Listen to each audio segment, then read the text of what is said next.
Hello दोस्तों, मेरे channel पर आपका बहुत बहुत स्वागत है। आज मैं वैभव लक्ष्मी व्रत कथा का पाठ लेकर आई हूँ। किसी शहर में शीला नाम की एक स्त्री रहती थी। वह अपने पति के साथ बहुत खुशहाली का जीवन जी रही थी। बहुत शांति से जी रहती थी। उस पर शहर का रंग नहीं चढ़ा था। वो बहुत संतोषी प्रकृति की थी। वो पूजा पाठ में अपना मन लगाती थी। बहुत अच्छे से अपनी गृहस्थी जी रही थी। अगल बगल के लोग, पड़ोसी लोग भी शीला की बहुत तारीफ करते थे। शीला की गृहस्थी ऐसी खुशहाल तरह से चल रही थी कि उसका पति बुरी संगतों में पड़ गया। बुरे दोस्तों के साथ उठना बैठना उसका हो गया। वो शराब, जुआ आदि चीज़ें करने लगा। अपने पत्नी के गहने को बेच दिया। सब कुछ वो एक तरीके से गंवा बैठा था।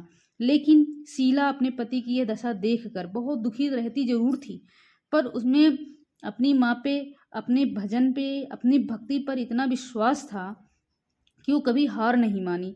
वो पूजा नित्य दिन और करने लगी थी। लेकिन उसके घर में दरिद्रता और भूखमरी फैल गई थी। खाने के लाले पड़ गए थे। शीला के पति को गालियां खाने का वक्त आ गया था।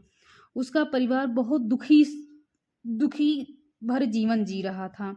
वो असहाय दुख सहते सहते अचानक एक दिन दोपहर में शीला के घर पर किसी ने दस्तक दी। शीला सोच में पड़ गई कि मुझ जैसे गरीब के घर में इस समय कौन आ सकता है। फिर उसने अपने द्वार को खोला तो उसके सामने एक बुढ़िया सी स्त्री खड़ी थी, जिसके बहुत ज़्यादा तेज था, बहुत अलौकिक तेज निखर रहा था। आंखों में मानो अमृत बह रहा था। उनका भव्य चेहरा और करुणा प्यार में छलकता था। उनको देखते ही शीला के मन में अपार शांति छा गई। वैसे शीला इस माँ जी को पहचानती न थी, फिर भी उनको देखकर शीला के रोम रोम में आनंद छा गया। शीला जी माँ को आनंद से अपने घर में ले आई। फिर बिठाने के लिए कुछ भी नहीं था। फिर भी शीला ने सकुचाकर एक पटी हुई चादर उनको उस पर बिठाया। माँ जी ने कहा, क्यों शीला, तुमने मुझे पहचाना नहीं?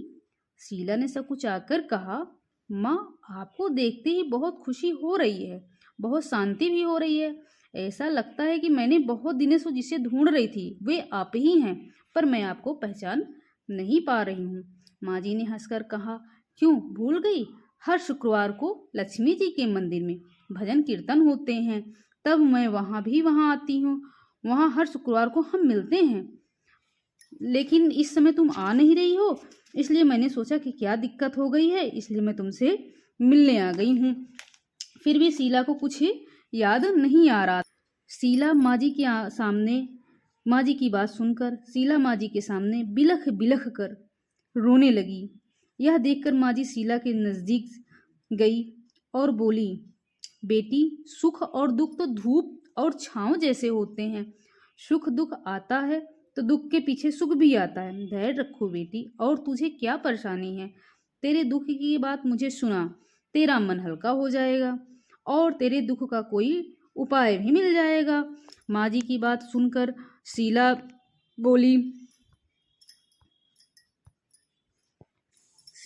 कि माँ जी, मेरी गृहस्थी बहुत अच्छे से चल रही थी, परंतु मेरे पति कुसंगत में पड़कर सारी गृहस्थी को बर्बाद कर दिया। खाने को लाले पड़ने लगे। तो माँ जी ने कहा कि बेटा, तुम हार मत मानो। मैं तुम्हें लक्ष्मी व्रत कथा की विधि बताती हूँ, जिससे तुम्हारा हर एक चीज़, जो भी दिक्कत हुई है, सब ठीक हो जाएगी माता लक्ष्मी की कृपा। माता लक्ष्मी का व्रत करने से तुम्हारे सारे कष्ट दूर हो जाएंगे। वह माता लक्ष्मी की पूरी विधि बताई, कैसे किस तरह से माता लक्ष्मी की पूजन करना चाहिए। शीला ने वैसे ही उस व्रत को किया। स्नान करके सुबह का स्वच्छ कपड़े पहने, सारा दिन मन में जय माँ लक्ष्मी रटने लगी। किसी की चुंगली नहीं की। शाम को पूर्व दिशा में मुंह रखकर इसी तरह आसन पर बैठ गई। माता जी की विधि विधिवत पूजा की। माता लक्ष्मी बहुत ज़्यादा शीला को उसका पति न मारा, न पीटा, न कुछ किया, जबकि सही लाइन पे आने लगा। माता लक्ष्मी के व्रत प्रभाव देखकर शीला बहुत ज़्यादा प्रसन्न हुई। उसी तरह अपना व्रत करने लगी। सबको सुख शांति देती है मैया। जय धन लक्ष्मी माँ, जय माँ वैभव लक्ष्मी माँ, सच्चे मन से जय माँ लक्ष्मी।